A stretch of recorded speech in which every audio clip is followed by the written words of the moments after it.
All right, so section 2.1 has to do with just solving equations, basic equations. But we're going to kind of go into the equations that may have more than one variable in them. So you may have to, move one variable from one side of the equation to the other. Some cases, maybe there is only one variable, but you might have to distribute. So they're not like really easy, like x plus 1 equals 7. It's nothing like that. It's going to be something where there's maybe multiple variables or multiple terms. Okay, so um, let me kind of go over this right here. So we're just going to be doing solving of equations. Okay, so example number 1, just solve. And we'll do something kind of straightforward. B plus 7 plus 7b equals 7.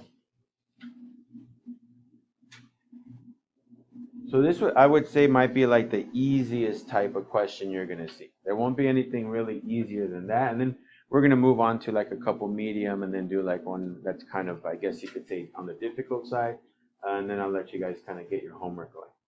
So remember, variables can be only single variables in an equation. You might have two. In this case, we have two different ones, right? A b and a 7b that are like terms. They both happen to be on the same side of the equation, so I don't have to subtract on both sides or anything like that. Since they both happen to be on the same side, so here and here, right? I can just basically combine them. So b plus 7b, that's going to give me 8b plus 7 equals 7. Now at this point we got to try to figure out the value of b. We want to isolate it, right? So we want to get rid of all the numbers surrounding it. So we'll get rid of that plus 7 on the left side by doing what? Yeah, subtract, right? You got to undo what it's doing. If they're saying you're going to add 7, then just do the opposite, subtract it, right? It's always doing the opposite. So we're going to subtract 7 on both sides, okay? Again, do you have to show the step? No, you don't. If you can do it in your head, go for it. But I just like to show the steps for those that may need it. So 7 minus 7 is a 0. So all that's left on the left side is just 8b. Again, 7 minus 7 is 0. My last step to get 8 times b, okay, so right now it's 8 times b. I want to get b by itself. Since it's being multiplied, the opposite of multiplication is what? Division, right? So we want to divide both sides by that number, okay? So this will be b equals 0, right? So there you go. So again, this one is kind of like an easy problem. There are, I think, 2 of them on your homework that are pretty similar to this. Well, there's 3 total, but I just did one of them. Okay? Any questions on this one? Pretty straightforward, I hope. All right, so looking at example number 2. Again, all these problems come from your homework. So this is one of the big reasons why I want to make sure you guys are taking notes. I don't want you to just kind of doze off, and then next thing you know, you do have 18 problems to do, and I had already done 8, and now you still got to do 18 of them, right? So I'm trying to help you out just a little bit here. So the problem we're going to go ahead and do looks like this. 10 plus 2a is equal to 5a plus 2 plus 2.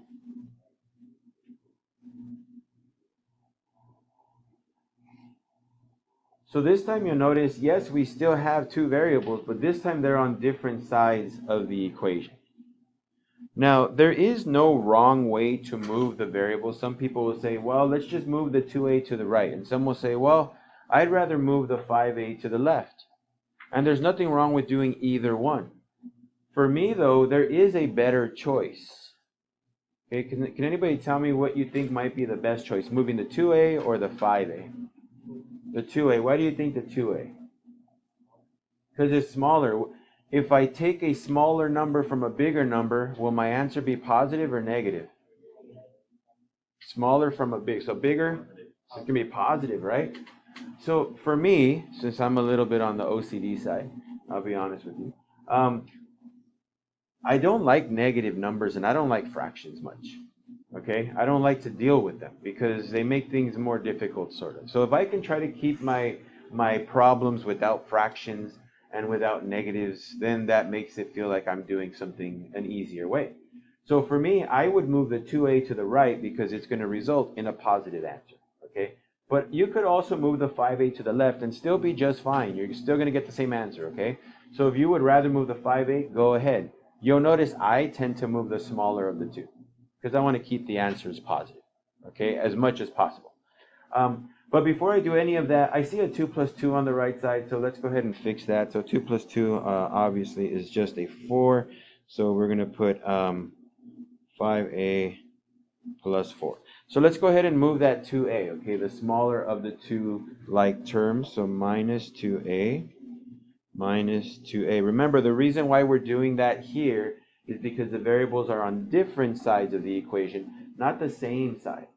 So I'm left with a 10 on this side, and on the right side I have, what's my a term? What a?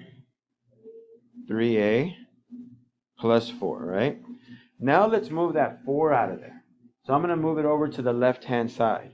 Okay, when I was in high school, this is what I just used to do. That was me showing my teacher, this is what I'm doing. Okay, that's going that way. But you do whatever you want. Just to show the step, we got minus 4 on both sides. Okay, so minus 4 on both sides. So that gives me a 6 and a 3a. What's my solution to this problem? That's the 2, right? A is equal to 2, right? We're going to divide by 3. So a is 2. Some people like to solve all the way through. Some people would just say 3 times something is 6. 3 times 2 is 6. So they'll just do it that way. Again, you do it however you feel is best for you. Everybody learns at different paces. So, whatever works for you, as long as you're getting the answers right, it's fine. Okay. I used to teach, I think I told you guys, at Mark Keppel High School. And when I taught there was a teacher there. I don't want to say her name because since I am recording this, and if for some reason she happens to watch this, I don't want her to know that I'm talking about it. But there was a teacher that she was actually my mentor. She was supposed to be the one kind of guiding me, helping me out. And a lot of times I'd help out her students. They'd come in, and this is my second year of teaching, and they say like, my teacher, she told me I got it wrong. And I'd look, and I'm like, everything looks right. What do you mean? No. She keeps saying that I got it wrong. And I'm looking. I'm like, you did this exactly right. Like, you didn't miss anything. Why did you get minus 4? And they're like, I don't know.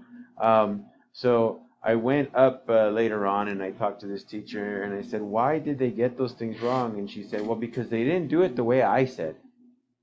And I'm like, what do you mean? And she's like, well, I like seeing specific steps. And if they don't do those steps, then I mark it wrong.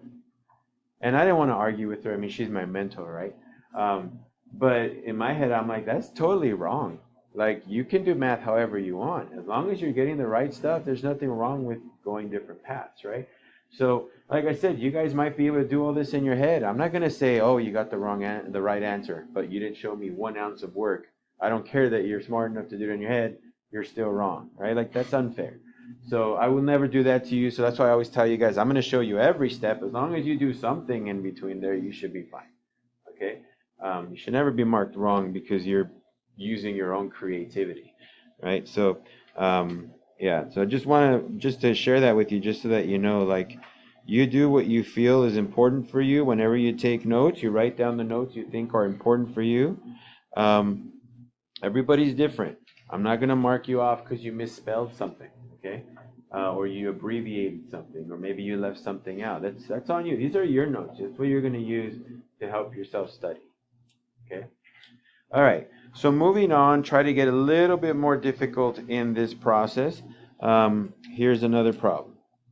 4 plus 5 times the quantity of 4a minus 4 equals to negative 76. So introducing distribution into the problem. And the very last one we're going to do is going to have like 2 distribution cases, okay? So just so you know, it's just going to have another one of those distributions to it that's going to be happening. So all we're going to do is go ahead and start to simplify, right? We want to get our a value all by itself. We're trying to solve for the variable. Okay? So first thing, distribute. So go ahead and do that. Okay? I'll distribute here. So you should get 4 plus, what's the inside going to come out to? 20a, okay? Minus negative 20, okay, awesome, minus 76, right?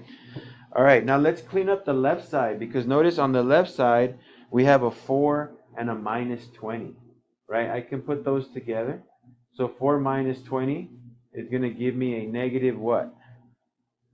16. So negative 16 plus 20a equals to negative 76. Well, since my a that I have there is the only variable, it's on the left side. Let's get rid of that negative 16. Remember, you want to undo it. So if it's subtracting 16 right now, then to undo it, you want to do the opposite. So add it, right? So let's add 16 to both sides. Remember, this process is called balancing equations, okay? You can't do it one side if you don't do it to the other. You got to make sure both sides get the same treatment. So there's going to be 20a is equal to, what's my answer on this side? Negative 60, thank you. So if I divide both sides by 20, what's my answer? Negative 3, thank you. So minus 3 is my solution. Like I said, we're going to do one more, and then I'm going to kind of stop, give you guys your homework, let you guys try to get it done. You're only going to have 6 problems to do, and you're going to have like almost 30 minutes to get it done. So I think you guys will be just fine. All right. Hopefully you got your homework done in class yesterday as well, so you didn't have to worry about any homework from me. I just want to remind you really quick, tomorrow is the last lesson I teach you. Monday we're going to do a review, and then Tuesday you're testing. Remember, it's supposed to be Wednesdays, but we got a short week next week and a short week after, so the days are going to kind of fluctuate a bit. So just remember, you have a quiz on Tuesday. So last example right here, example number 4. Still solving. And it looks like this. Negative 17 is equal to negative 5 times x minus 4. I'm going to give you guys a couple minutes to try to get this done on your own, and then we'll go over it, okay? So go ahead and write it down. Try working it out. I'll ask for an answer, and then we'll check it. All right, so after I pause it here, does anybody have an answer? X equals, go ahead, 2? All right, now I don't know if that's the answer, so this is why I'm asking. Any other answers? I haven't done this problem yet. I'm just going to put right here, x equals 2. Any other answers? 0, so x equals 0. Anything else? Again, I have no idea what the solution is. I'm about to find out with you guys. Okay? So we got 2 options. So let's see what happens. All right. So let's go ahead and distribute. So minus 17 or negative 17 is equal to, we're going to distribute this negative 5 in here, and then also this negative 3 in here. So we're going to do all that. So negative 5 times x is negative 5x. Negative 5 times negative 4, positive 20. Negative 3 times 1 is negative 3. And negative 3 times a positive 4x is a negative 12x. I'm going to double check that because I always tend to mess up on distribution. Sometimes I do them too fast. I'm just making sure I did that right. That looks good. All right, so combining like terms. Okay, I want to get my negative 5x and my negative 12x together. I also want to do this positive 20 and a minus 3. I'm going to put those together right now. So let's do that. Negative 17 is equal to negative 5x minus 12x. That's negative 17x. And 20 minus 3 is positive 17. There's a lot of 17s there. Okay? Now I want to get x all by itself. I see it's being added by 17 and multiplied by a negative 17, right? So let's get rid of the addition first. So we're going to subtract.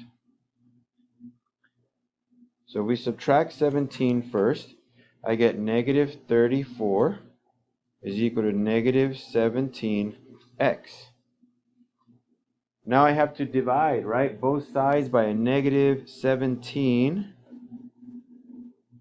So that does give me a 2. It does give me a 2. Now for the 0, I'm curious. Well, first off, do you see where maybe something kind of went a little off? For the 0, okay.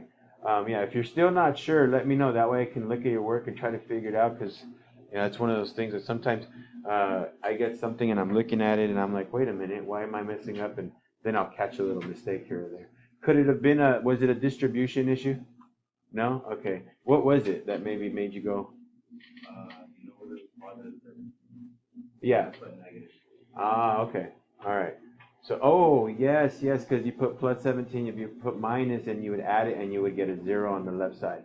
Yeah, so that makes perfect sense. And it's just a little oops error, right? Some people call them brain farts, right? And unfortunately, it can mess everything up. But yeah, so there you go. So, all right, innocent mistake, nothing wrong with that. So let me give you guys your homework, and I'll let you guys get started.